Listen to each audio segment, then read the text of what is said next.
Napansin nyo, naka-headband ako ngayon. Walang basagan ng trip. Gusto kong maging maganda. Gusto kong maging maganda sa video na to. Bakit? Walang okra yan.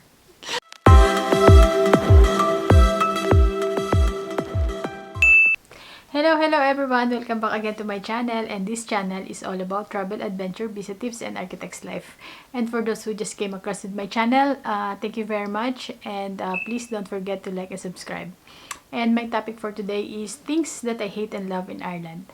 So, well, ang ganda ng hair ko ngayon. I mean, naka-headband ako ngayon, so walang basagan ng trip. But anyway, I'm gonna discuss about first yung love muna before I hate. Naks. Number one na love ko sa Ireland is yung nature, parks, and everything. Kasi maganda talaga yung nature ng Ireland. And maraming castle, yung history niya napakaganda. And kung bibisit ka talaga dito, I highly recommended na magpunta kayo sa Cliff of Moher. Tapos kung gusto niyo mag-trekking, punta kayo ng Wicklow Mountain, mga ganon. So, mga number of things na talagang magugustuhan niyo sa Ireland. And maganda talaga naman ang bansang Ireland. And if you watch the Leap Year, yung movie na yun, dun makikita yung kagandahan talaga ng Ireland. And from there, nung napanood ko talaga yun, talagang nailib lalo ako sa bansang to. Kasi dun sa ganda ng nature nila. And then, number 2, yung Irish people. Di ba, may tawa. Napakabait ng mga Irish na talaga. As in, hospitable sila. At saka family-oriented din sila. At meron din ako sa Irish family nung bagong dating ako dito. Kasi naghanap ako ng bahay. Tapos, may isang Irish family na talagang kinupkup ako. And, makikitaan mo na hindi sila, mababait sila. And, dun ko nagustuhan na, ay, hindi pala sila snob. Kasi may mga country talaga ng part ng Europe na talagang snob sila. Like, kung panoodin nyo yung Emily in Paris. So, totoo yun. Naniniwala ako doon. And, na-experience ko din talaga. So, tingnan nyo. And, kasi pagdating nyo dito, hindi sila ganun. Alam mo, magtatanong ka lang. Minsan sasama ka pa, ganun ka bait yung, ganun ka, yung mga Irish. And number 3, yung life, work, and balance. So, alam nyo yun guys, yung magtatrabaho ka ng parang hindi ka masyadong stress. So, bawal may stress, ganun. So, ang oras na trabaho namin dito is 39 hours per week lang. Plus, meron kaming 21 days annual leave. Plus yung holiday, public holiday. So, yun. And yun namang public holiday nila, dinudugtong nila sa weekend. So, talagang magkakaroon ka ng long weekend. And yun yung kinaganda doon. So, hindi napuputol yung bakasyon mo, dire-diretso. So, yun yung gusto ko doon. And number 4, yung geographical location ng Ireland. So, alam nyo, yung Ireland, nasa tabi lang siya ng UK eh. Tapos, ang kinaganda niya, kung talagang mahilig ka mag-travel, yung UK, malapit lang siya. I mean, from here to UK, it's like 45 minutes to 1 hour na biyahe by, syempre by plane, alam ka namang by bike. Char. Tapos, pag pupunta ka naman ng somewhere that lower ng Europe, like Austria, Rome. Tapos, malapit din siya pag pumunta ka naman ng Marrakesh sa Morocco, 3 hours or 3.5 hours. Diba, lapit lang. And pag sa Middle East ka naman, like Dubai, 7 to 8 hours. Not bad, right? And pag pupunta ka naman ng New York or ng Amerika, ang New York kasi like 5 hours to 6 hours lang. Ganun kalapit yung biyahe. So, parang ang ganda nung location niya para mag-travel ka. And 3 days to 4 days enough na para maka-travel ka sa isang bansa. So, yun, travel ka lang. So, ganun yun yung nagustuhan ko dito. Easy access, kumbaga. Nandun ka sa pinakamagandang lugar na bansa. Why you always lying?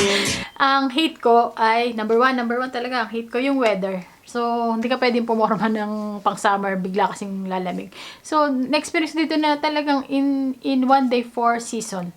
Like, naalala ko nun, nasa loob pa ako ng office, paglabas ko ng opisina, mahangin, so okay lang, mahangin. Pagsakay ko ng sasakyan, biglang umulan. Tapos, nung nagdadrive na ako along the way, biglang tumigil ang ulan. Bago ako makarating doon sa pinakakanto, may araw na. Ganun siya kabilis magpalit ng Ganun siya kabilis magpalit ng mood, ganun ang weather dito. Tsaka alam mo yun, yung parang hindi ka makaporma. Kunyari, summer. Siyempre, dapat ang forma natin, summer.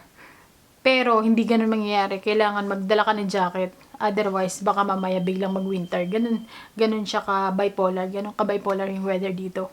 And biglang ganda-ganda panahon. Akala mo, hindi uulan. Tapos maya-maya biglang, ayan na, madilim na. Nag-gloomy na, mamaya umuulan na.